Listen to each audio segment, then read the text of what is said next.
Emma Cooper had always considered herself a meticulous person, the type who double-checked locks before leaving home, kept meticulous records of all her finances, and ensured her affairs were in order before any extended trip.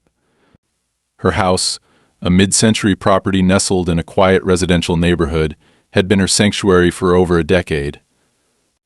It was where she built her interior design business from the ground up, where she weathered heartbreaks and triumphs, where she spent long evenings in her sunlit living room sketching designs for clients. It wasn't just a house, it was her home, a place that bore the weight of her memories, the silent witness to years of effort and sacrifice. So when she left for a long-awaited trip to Europe, a well-earned break after a grueling year of work, she took every possible precaution to ensure her house remained exactly as she left it. She informed her neighbors of her departure, forwarded her mail, ensured her security system was updated, and even had her elderly neighbor, Mrs. Lawrence, keep an eye on things.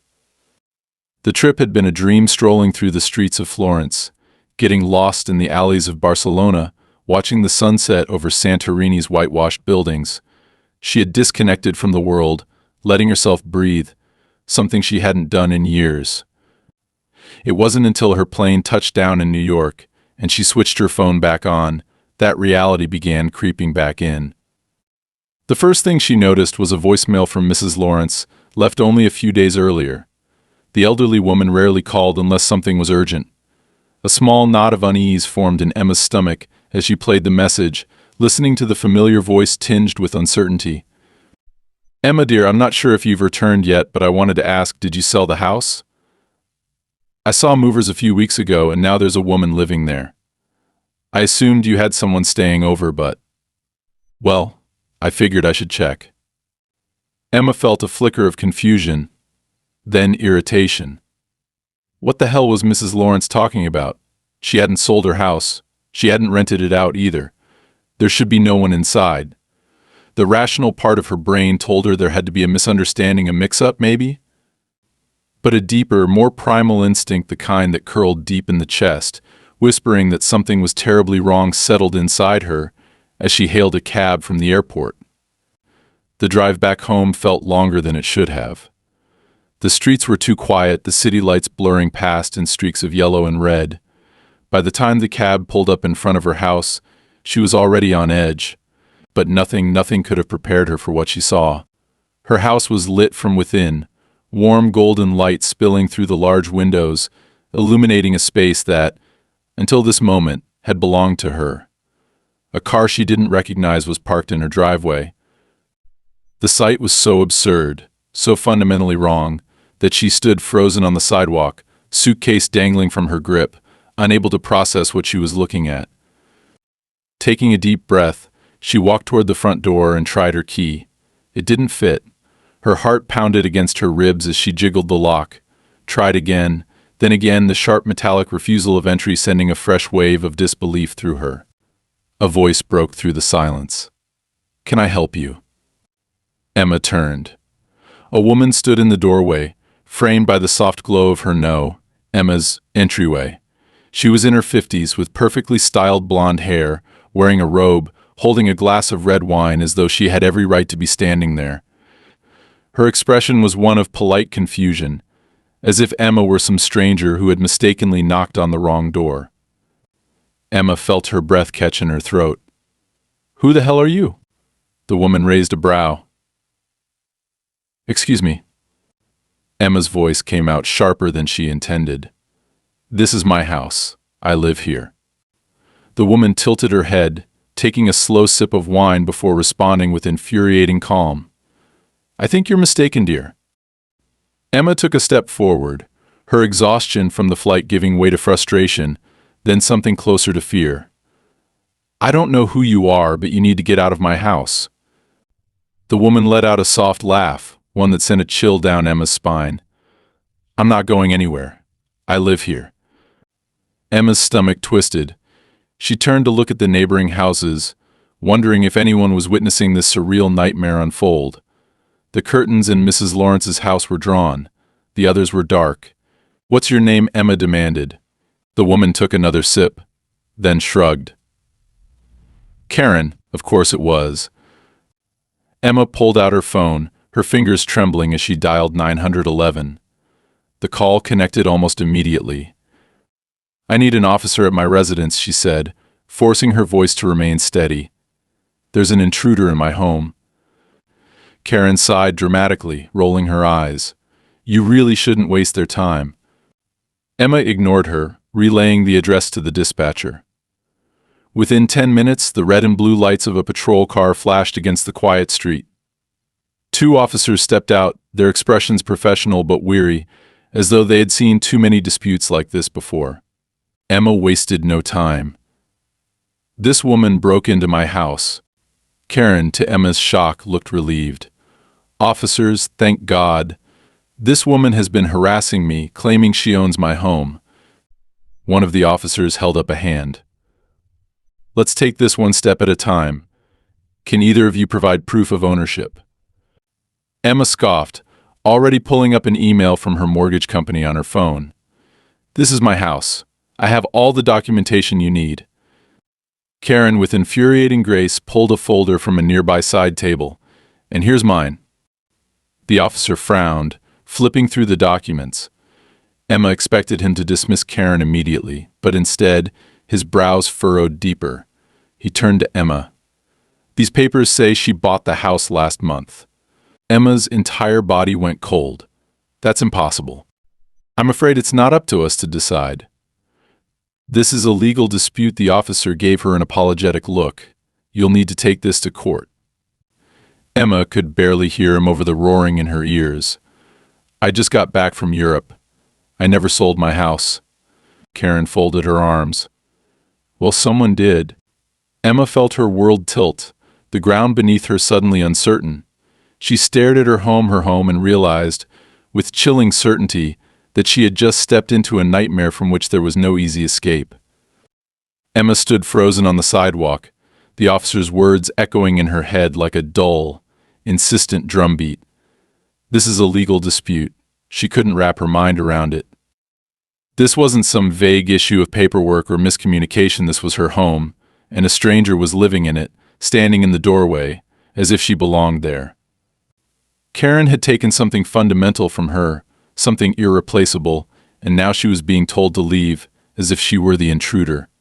The injustice of it burned hot in her chest, but she could see from the officer's neutral expression that arguing would get her nowhere. She needed to think. She needed a plan. Karen, meanwhile, stood with an air of serene confidence, her fingers still loosely curled around the wine glass, watching Emma as if she were a child throwing a tantrum. "I understand this is upsetting for you," she said, her voice honeyed with insincere sympathy. "But I assure you, I legally purchased this home. If someone scammed you, that's really unfortunate, but it has nothing to do with me." Emma clenched her fists so tightly that her nails bit into her palms. "You're lying," she said through gritted teeth. "I never sold this house. I have every right to be here." One of the officers, a tall man with graying hair, sighed and shifted his stance. "Look, ma'am, I get that this is a tough situation, but we're not in a position to make a ruling on property disputes. We can't force her out based on conflicting claims. This is something you'll need to resolve in court." Emma wanted to scream. The absurdity of it all was suffocating. If someone had broken into a car, the police would have handled it immediately. But because it was her house her entire life, the solution was buried beneath layers of legal red tape. "So what am I supposed to do?" she asked, her voice sharp with barely contained rage.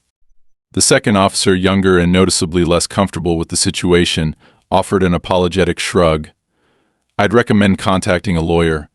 If your paperwork is in order, you should be able to prove ownership and get an eviction order. But until then, there's nothing we can do." Emma's jaw clenched as she stared at Karen, who hadn't even bothered to hide her amusement.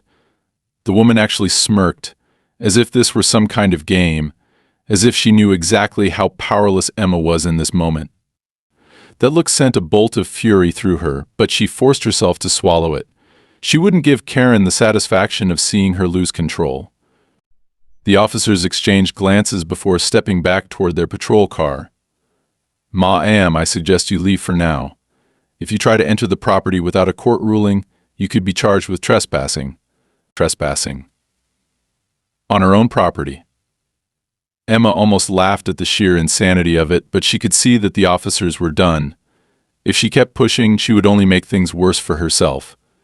So with every muscle in her body screaming in protest, she took a step back. Then another. She turned and walked away, her mind spinning with disbelief and rage. Karen called after her, her voice dripping with artificial concern. "I do hope you get this all sorted out, dear. Good luck." Emma didn't turn around. She couldn't. She forced herself to keep walking until she reached the end of the street, where she finally allowed herself to breathe. The air felt too thick, her skin too tight, her thoughts racing in a million directions at once. She had nowhere to go. She had just stepped off an international flight, exhausted and jet-lagged, expecting to return to the comfort of her own bed. Now she was effectively homeless. Her entire world had been ripped out from under her in a matter of minutes, and the police had done nothing. She pulled out her phone and dialed the only person she could think of, her lawyer, Daniel Harper. The phone rang 3 times before his groggy voice answered. "Emma? It's nearly midnight. What's going on?" She took a deep breath, trying to steady herself, but when she spoke, her voice still came out raw and frantic. "Someone stole my house, Daniel. I just got home, and there's a woman living there. She has fake documents, and the police won't do anything. They told me I need to go to court. I need your help." There was a brief pause, followed by the sound of rustling sheets. "Wait, what? Slow down. What do you mean, someone stole your house?" Emma's fingers tightened around her phone. "I mean exactly that. There's a woman living in my home claiming she bought it. She has paperwork. But I never sold it, Daniel. I need to get her out of there." Daniel exhaled sharply. "All right. First things first, you need to find out exactly what's going on with the property records. If she's got documents, that means something has been filed. I'll pull the records first thing in the morning. In the meantime, do not, under any circumstances, try to go back inside. If the police already told you to leave, you don't want to give her any more leverage." Emma shut her eyes, frustration curling around her like a vice. "So what am I supposed to do? Just let her live there while we figure this out?" "Unfortunately, yes," Daniel said grimly. "At least for tonight. But don't worry, we'll get to the bottom of this. If this is fraud, and it sure as hell sounds like it, she won't get away with it." Emma swallowed hard. She wanted to believe him, but something about Karen's confidence unsettled her. The woman wasn't acting like a scammer waiting to be caught. She was acting like someone who had already won. "All right," Emma said quietly. "I'll call you in the morning." She ended the call and looked up at the empty street around her. She had nowhere to go, no belongings other than her suitcase, and no idea how long this battle would take. Her only option was to check into a hotel for the night and figure out her next move in the morning. As she turned to hail a cab, her eyes drifted back to her house, to the warm glow of the lights inside. She imagined Karen settling in, pouring another glass of wine, lounging in Emma's living room as if she had always belonged there. Emma clenched her teeth so hard it hurt. This wasn't over. Not even close.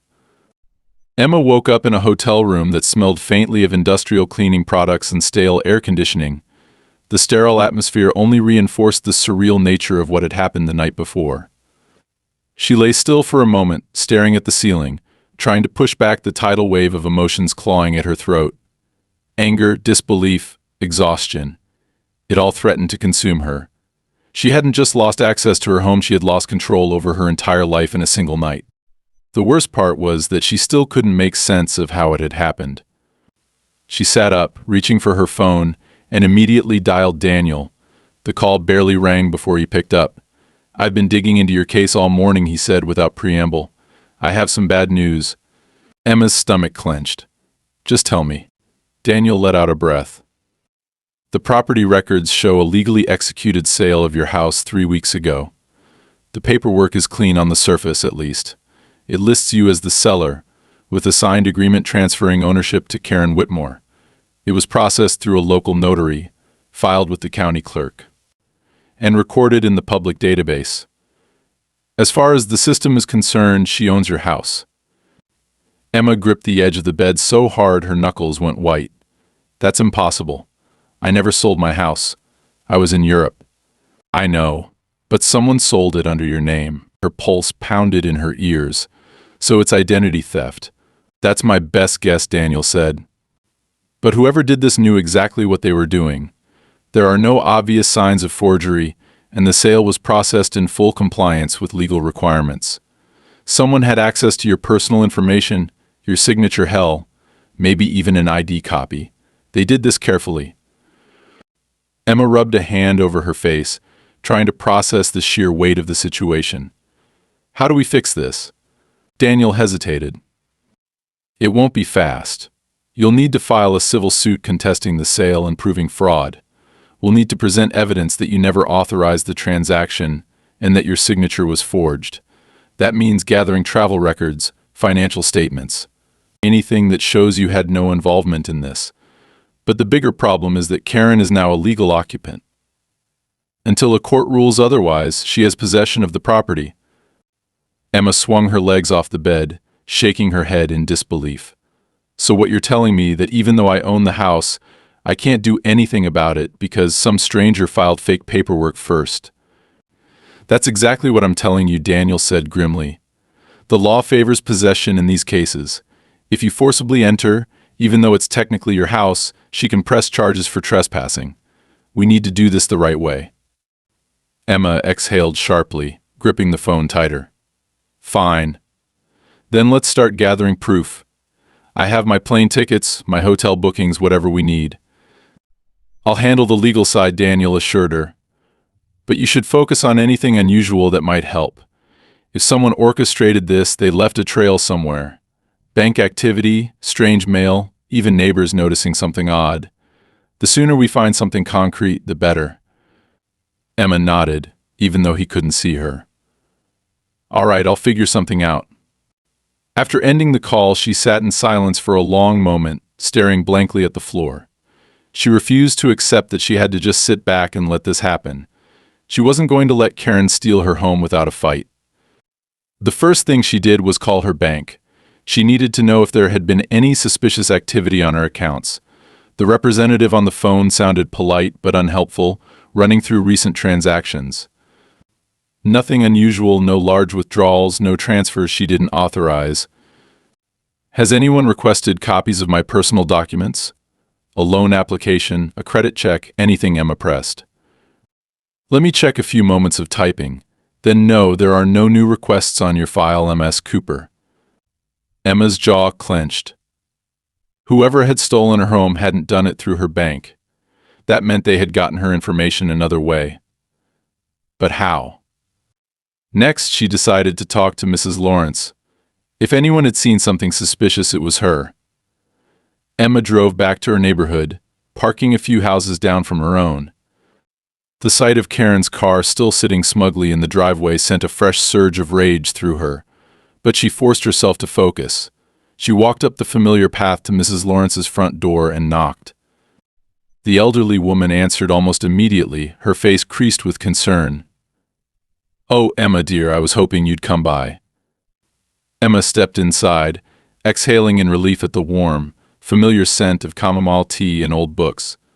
Mrs. Lawrence, I need to know everything you saw. Anything that seemed strange before Karen moved in. Mrs. Lawrence pursed her lips, thinking. It started about a month ago. There were people coming by your house, men in suits, looking very official. At first, I assumed they were inspectors or real estate agents. Then, one day I saw a moving truck. That's when I got confused. I asked one of the men what was going on, and he said you had sold the house. But I knew that didn't sound right. Emma felt a chill crawl up her spine. Did you get a name? A company? Mrs. Lawrence shook her head. No, I'm sorry, but one of them did leave some paperwork in their car, and I saw a logo. It said Echelon Property Solutions. Emma quickly jotted the name down. Did Karen ever speak to you? Oh yes, Mrs. Lawrence said, her expression tightening. She was very friendly at first, said she had bought the house from you directly, and that you had moved out of state. She even brought me cookies one day, acting like the perfect new neighbor, but something about her always felt Off. Like she was trying too hard. Emma's fingers curled around the notepad. Thank you, Mrs. Lawrence. This helps more than you know. As she left, her gaze flicked toward her house. For a moment, she considered marching up to the door and demanding answers. But she knew that was exactly what Karen wanted for her to act impulsively, to give her a reason to call the police again. No, Emma wasn't going to fall into that trap. She was going to outsmart her instead. She got into her car, her mind already racing with her next move. First, she would find out everything there was to know about Echelon Property Solutions. If they had been involved in this scam, they had to have left a record somewhere. Second, she needed to track Karen's past. If she had done this before, there would be a pattern, a trail of fraud left behind in other cities. Emma pulled out her phone and started making calls. If the system wasn't going to protect her, then she would find another way. Karen thought she had won, but she had no idea who she was dealing with. Emma spent the next 2 days drowning in research, chasing leads that only led to more frustration. Every piece of information she gathered seemed to deepen the mystery, rather than clarify it. Echelon Property Solutions wasn't just a fly-by-night real estate firm, it didn't officially exist. There was no website, no registered business address, no trace of it in state databases, yet someone had used that name in connection with the fraudulent sale of her house, and the men Mrs. Lawrence saw had been professional enough to convince anyone that they were legitimate. That meant this wasn't some small-time scam, it was organized, deliberate, and executed with precision, and Karen wasn't working alone. The thought unsettled her more than she wanted to admit. Up until now, she had been operating under the assumption that Karen was just a particularly brazen con artist, someone who had stolen her home through sheer audacity and luck. But the deeper Emma dug, the clearer it became that this wasn't a one-woman operation. Karen was just the visible part of something much larger. The question was, how deep did it go? Daniel had filed the lawsuit contesting the fraudulent sale, but he warned her that the court process could take months. The legal system moved at a glacial pace, and in the meantime, Karen was still in her house, living her life as if nothing had happened. That thought sent fresh anger burning through Emma's veins. She refused to sit back and wait while someone else slept in her bed, used her kitchen, walked through her home as if she had any right to be there. She needed something concrete, something that would force action now, not months down the line. Desperate for another angle, she decided to start at the most obvious place, Karen herself. If she had done this before, there had to be a pattern, but official records showed nothing suspicious. No prior lawsuits, no criminal record, not even an old eviction notice. It was as if she had appeared out of thin air. That in itself was strange. No one went through life without leaving a trace. Determined, Emma took a different approach. Instead of looking for Karen's name, she started looking at past property disputes in other counties. It took hours of digging through court records, but eventually she found something. 5 years ago, a similar case had been filed, different city, different name, but an identical pattern. A woman had returned home from a long trip to find her house occupied by a stranger who claimed to have purchased it legally.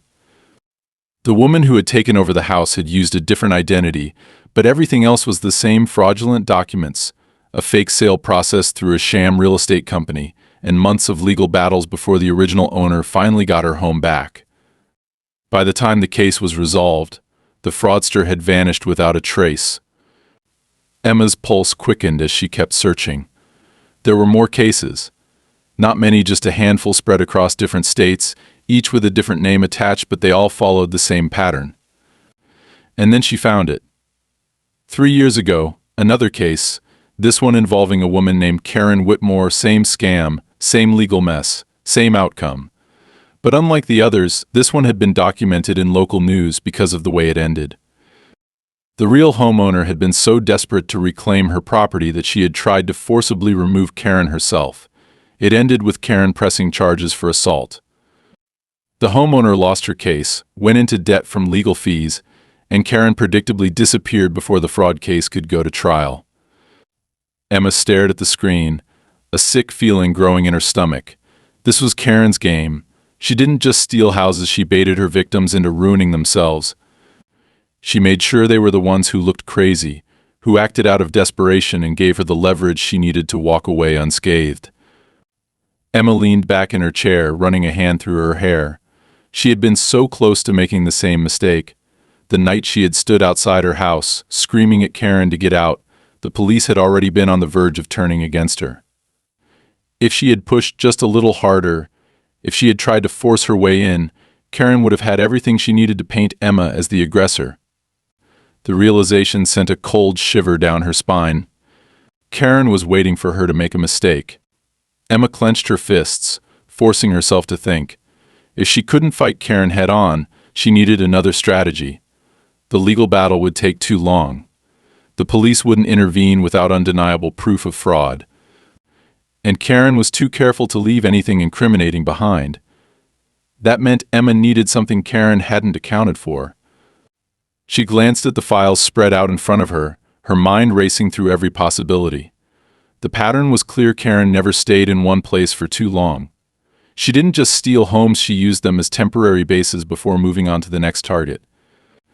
That meant she had an exit strategy, and if Emma could figure out what it was, she could cut Karen off before she had the chance to disappear again. She needed to know what Karen was planning next. That meant getting back inside the house. Emma knew she couldn't risk another confrontation. She needed to be smart about this. Instead of going to the front door, she waited until nightfall and parked a few houses down, watching from a distance. The lights inside were still on, but the curtains were drawn. After an hour, she saw movement. Karen stepping outside onto the porch, speaking to someone just out of sight. Emma squinted, trying to get a better look, but the figure was mostly obscured by shadows. It was a man taller than Karen, dressed in dark clothes. The two spoke for several minutes before he handed her something, a small, thin package, then walked away. Karen lingered outside for a moment, looking around as if checking for onlookers, then slipped back inside. Emma's heart pounded. Karen was making moves. Whatever was in that package, it was important. And if Karen was meeting with someone in secret, it meant she wasn't as confident as she pretended to be. That was all the confirmation Emma needed. She waited another hour, making sure Karen wasn't watching, then made her move. She didn't go to the front door, didn't risk alerting Karen to her presence. Instead, she slipped into her backyard, moving through the dark like a shadow. She knew this house better than anyone. Knew which floorboards creaked, which windows had faulty latches. She found one near the back, one she had always meant to fix, but never got around to, and gently eased it open. She was inside. The house smelled wrong. It wasn't the scent of home anymore. The air was thick with Karen's perfume, masking everything familiar. Emma forced herself to push the thought away, moving quickly but carefully through the darkened space. She had one goal: find whatever Karen was hiding. She started in the office. Karen had cleared out most of Emma's things, but a few drawers still held old papers. Nothing useful. She moved to the bedroom, rifling through nightstands, closets, anything that might hold a clue. And then she found it. A burner phone, tucked inside a drawer, still powered on. Emma's breath caught as she swiped through it. There were only a few messages, all from an unknown number. The latest one made her blood run cold. Package received. Next location secured. Move within the week. Karen was preparing to run. Emma tightened her grip on the phone. She wasn't going to let that happen. For the first time since this nightmare began, she finally had the upper hand. Emma stood frozen, the dim glow of the burner phone screen illuminating the message that sent ice down her spine. Package received. Next location secured. Move within the week. She read it twice, then a third time, her pulse hammering in her ears. Karen was planning to leave. That meant this scam had a clear timeline, an expiration date that Emma hadn't anticipated, and if Karen vanished before the lawsuit was settled, there would be nothing left to fight. No defendant, no accountability, just a legal mess that would take years to untangle while her house became another abandoned shell, waiting for the next victim. She swallowed hard, trying to keep her breathing steady. This was it. This was the proof she needed, not just that Karen was a fraud, but that she was actively planning to disappear. But knowing something and proving it were two different things. If Emma went straight to the police with nothing but a vague text on a phone she had no legal right to access, They would dismiss it outright. Worse, Karen would know someone had been inside the house. She had to be careful. Forcing herself to move, Emma slipped the phone back into its place exactly as she had found it, careful not to disturb anything else. Her hands were shaking as she closed the drawer and backed away from the nightstand. The air in the house felt suffocating, thick with the scent of Karen's perfume and the invasive presence of someone who didn't belong. It was wrong. All of it was so horribly, fundamentally wrong. This was her home. And yet, she was sneaking around inside it like a criminal. She needed to get out before she did something reckless. Moving as silently as possible, she retraced her steps through the darkened house, past the furniture she hadn't chosen, through the hallway where her childhood photos once hung. Every fiber of her being screamed at her to take something, to rip a painting off the wall, to knock over a chair, to do anything that would leave a mark. Something petty, something irrational, something that would remind Karen that this place wasn't hers. But that was exactly what Karen wanted. Emma clenched her fists, forcing herself to stay calm, and slipped out the same way she had entered, easing the faulty window shut behind her. As soon as she was outside, she inhaled deeply, the crisp night air rushing into her lungs like a cleansing fire. She wanted to run, but she forced herself to walk, keeping her movements measured, controlled. She reached her car without incident, but her hands were still shaking as she gripped the steering wheel. She sat there for a long moment, staring at the house, her mind racing through possibilities. Karen was going to leave. That meant she would need transportation, a new place to stay, maybe even a new identity. Emma needed to figure out what the next move was before it happened, and she needed to do it without Karen realizing she was on to her. She pulled out her phone and called Daniel. It was late, but he answered on the second ring, his voice groggy but immediately alert. "Emma? What happened?" "I was inside," she said, gripping the phone tightly. "I found a burner phone. There was a message. Karen's planning to leave within the week." Daniel cursed under his breath. "That's not surprising, but it complicates things. If she disappears before the court hearing, we'll be left fighting against a void. No defendant, no legal opposition, just a long, dragged-out battle with bureaucracy." Emma swallowed hard. "I can't let that happen. There has to be a way to stop her before she runs." Daniel sighed, thinking, "Legally? The best bet would be an emergency injunction to freeze any property-related actions. But that takes time, and if she's planning to leave soon, we might not have enough of it. The only way to force immediate police action would be if we had concrete proof of fraud, something undeniable." Emma exhaled sharply. "The burner phone is proof. It's evidence, but not strong enough yet," Daniel said. "If you take it now, Karen will know someone's been inside. She'll accelerate whatever plan she already has. And if she files a police report claiming someone broke in, you could end up with a restraining order that makes it even harder to fight this in court." Emma hated how right he was. Every instinct in her body screamed at her to act, to do something, but she knew she had to be smart. Karen had done this before. She knew how to manipulate the system, how to twist reality to fit whatever story best suited her. "We need leverage," Emma said finally. "Something that forces her to stay." Daniel was silent for a long moment. Then, quietly, he said, "What about her car?" Emma frowned. "What about it? If Karen is planning to run, she needs a way to move quickly. And given how careful she's been so far, I doubt she's using anything traceable. If we can link that car to her other scams, or if we find something inside it, documents, burner phones, anything illegal, we could have a reason to involve law enforcement right away." Emma felt a strange sense of clarity settle over her. The car. It had been sitting in her driveway this whole time. A silent, immovable object, something she had overlooked because she had been so focused on the house itself. But Daniel was right. If Karen was careful enough to cover her tracks inside the house, she might not have been as meticulous about her vehicle.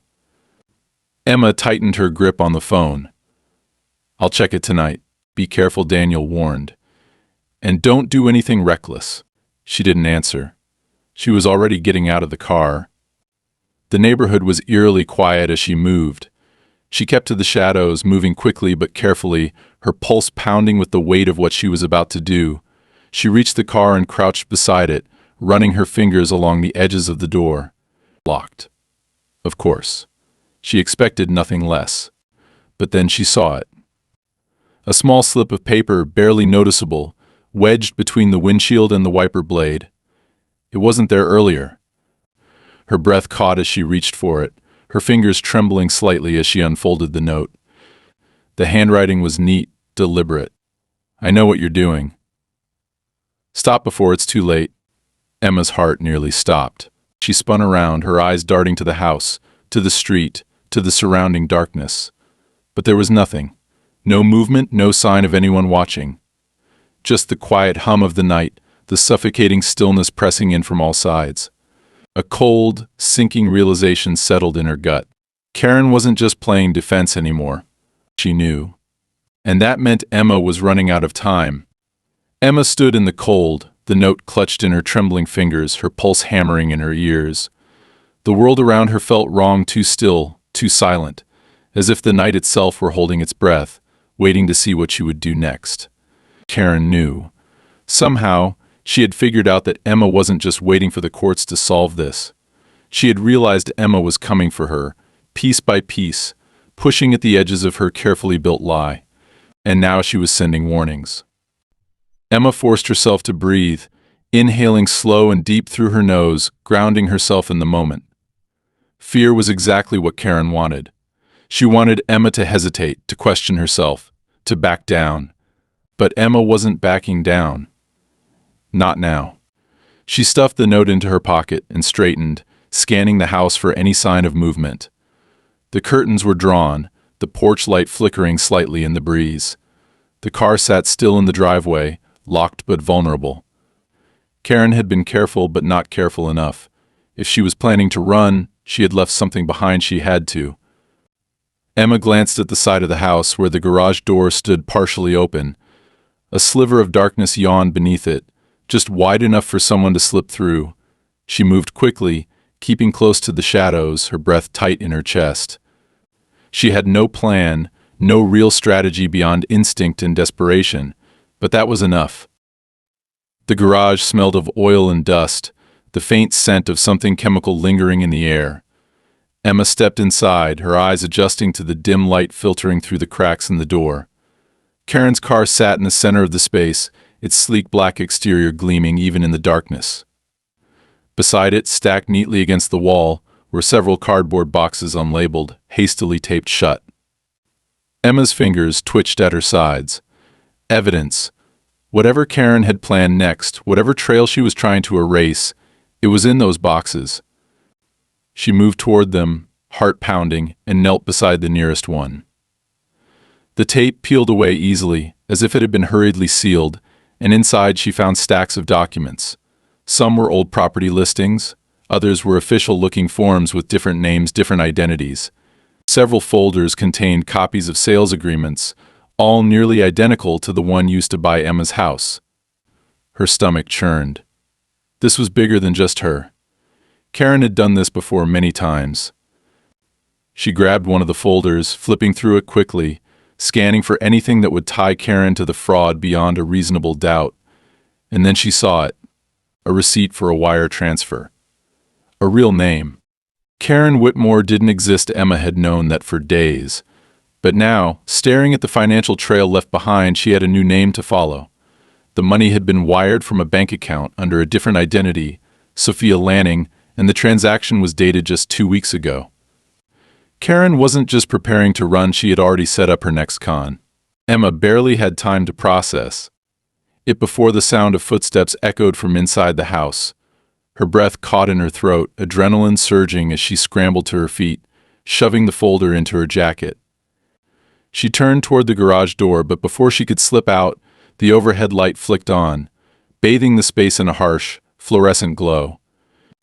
Karen stood in the doorway, one hand resting on the frame, the other holding a phone.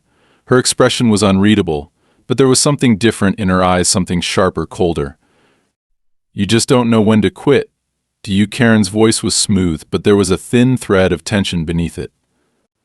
Emma forced herself to stay calm, even as her pulse roared in her ears. "You're done, Karen. Or should I say Sophia?" Karen's lips twitched, but the amusement didn't reach her eyes. "You really think you're the first person to dig into my past?" To think they've got me cornered, she took a slow step forward, tilting her head. "If you were smart, you'd walk away. Take whatever little scraps of your old life you can salvage and forget about me." Emma didn't move. "That's not going to happen." Karen sighed, shaking her head as if disappointed. "Then you're making this harder on yourself than it needs to be." She took another step, and Emma instinctively reached into her pocket, gripping her phone. If Karen lunged, if she tried to stop her. But Karen just smirked, holding up her own phone, her thumb hovering over the screen. "You really should have been more careful. Breaking into my house, going through my things. That's a crime, Emma. And all I have to do is press one button, and the police will be here to arrest you for trespassing." Emma's stomach twisted. She knew Karen was bluffing. Calling the cops would mean inviting more scrutiny than she could afford, but it didn't matter. Karen was trying to flip the script, to make herself the victim again. And if she played it right, she could drag this out long enough to disappear before anything stuck. Emma had one shot. "Go ahead," she said, her voice steadier than she felt. "Call them." Karen's smirk faltered slightly. Emma stepped forward. "Because when they get here, I'll hand them this." She pulled the folder from her jacket, holding it up just enough for Karen to see. "Wire transfers. Fake sales agreements. Proof that you've done this before, and if I send this to my lawyer right now, he'll have it filed before the cops even get here." For the first time since this nightmare started, Karen hesitated. Emma pressed forward. "You're running out of time, Karen. And we both know it." A long silence stretched between them, thick with tension. Then Karen exhaled sharply, her fingers tightening around her phone. "You don't know what you're getting yourself into." Emma's jaw clenched. "Neither do you." Karen studied her for another moment, then, without another word, turned and walked back into the house, leaving Emma standing there, her heart pounding. She had won this round, but it wasn't over yet. Emma didn't move until she heard the door shut behind Karen, the faint click of the lock sliding into place sending a shiver down her spine. Her hands were shaking, her heart pounding so violently she thought it might burst. The folder was still clutched in her grip, the weight of it heavier than paper had any right to be. She had just stood face to face with a woman who had stolen her home, her identity, her sense of security, and for the first time Karen had flinched. But it wasn't over. Emma forced herself to breathe, to stay focused. She had the evidence now. Not just speculation, not just gut instinct, real, undeniable proof that Karen was a serial fraudster. It was enough to get law enforcement to take her seriously. Enough to stop Karen before she slipped through the cracks again. But there was still a problem. Karen knew. She had seen the folder. She had realized that Emma had something real, something dangerous. And a woman like Karen wouldn't just sit and wait for the police to show up. Emma needed to act first. She sprinted to her car, her fingers flying over her phone screen as she called Daniel. He answered on the first ring. "Tell me you found something," he said, skipping the usual pleasantries. "I have more than something," Emma said, gripping the steering wheel as she pulled onto the main road, already heading toward his office. "Fake sales agreements. Wire transfers under a different name. Proof that she's done this before." She could hear the shift in Daniel's voice immediately. "That's it. That's what we needed. Send me copies now." Emma fumbled to take pictures at a red light, sending file after file while Daniel murmured approvingly on the other end. "This is enough for an emergency motion. I'll file for an immediate injunction. If we can get a judge to freeze her assets, she won't be able to access the money she's been moving around, and if we get law enforcement involved at the same time, she won't have time to run." Emma finished, gripping the wheel tighter. "Exactly," Daniel said. "We need to move fast." Emma's stomach twisted. She had already pushed Karen into a corner, and now she was about to take away her only escape route. That made Karen dangerous. She wouldn't go down without a fight. By the time Emma reached Daniel's office, he already had a paralegal drafting the necessary paperwork. They worked in silence, moving with urgency, the tension crackling between them like static electricity. Within an hour, the motion was filed. Within 2, Emma had detectives from the fraud division reviewing the documents. And then came the waiting. Emma paced outside the precinct, her mind racing through every possibility. What if Karen had another escape plan? What if she had already moved her money somewhere the courts couldn't touch?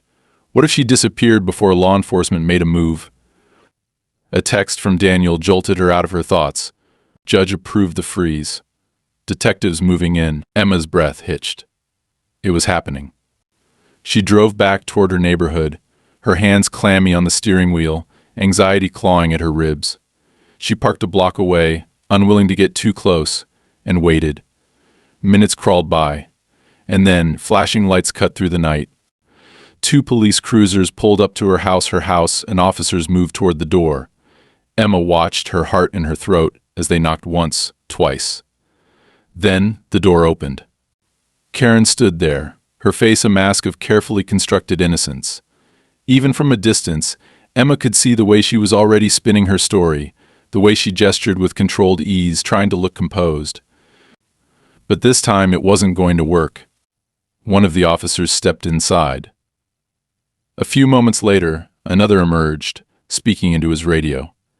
Then, finally, after what felt like an eternity, Karen was led outside in handcuffs. Emma exhaled, her whole body sagging against the seat. She had done it. It was over, or so she thought. The trial was inevitable, but with the amount of evidence against her, Karen had little ground to stand on. Her lawyers tried to drag things out, to stall, to negotiate, but the weight of multiple fraud cases stacked against her crushed any hope of escape. The other victims came forward. The patterns became undeniable. The law did what it should have done in the first place, held Karen accountable. And yet, something still didn't feel right. Even after the conviction, after the official transfer of the house back into her name, after changing the locks and repainting the walls just to reclaim some sense of normalcy, Emma couldn't shake the feeling that something was off. That Karen had let herself get caught too easily. That she had seen this coming. The thought haunted her late at night, when the house was too quiet, when the wind howled through the eaves like a whispering voice she couldn't quite make out. She told herself it was paranoia, that she was safe now, that she had won. And then, one evening, she found the envelope. It had been slipped under her door, crisp white paper against the polished wood. No return address, no markings, just her name, scrawled in perfect, looping handwriting. Her stomach clenched as she tore it open, her fingers shaking. Inside was a single key, a key she didn't recognize, and a note. You really thought it would be that easy? Emma's blood ran cold. She rushed to the door, flinging it open, scanning the street, the sidewalk, the quiet night. Nothing. No sign of anyone. Just the distant hum of city life, oblivious to the sudden weight pressing against her chest. She turned the key over in her palm, 1,000 questions slamming into her at once. What door did it open? How had Karen managed to send this from inside a prison cell? And most importantly, if Karen wasn't done playing her game, had Emma really won it all?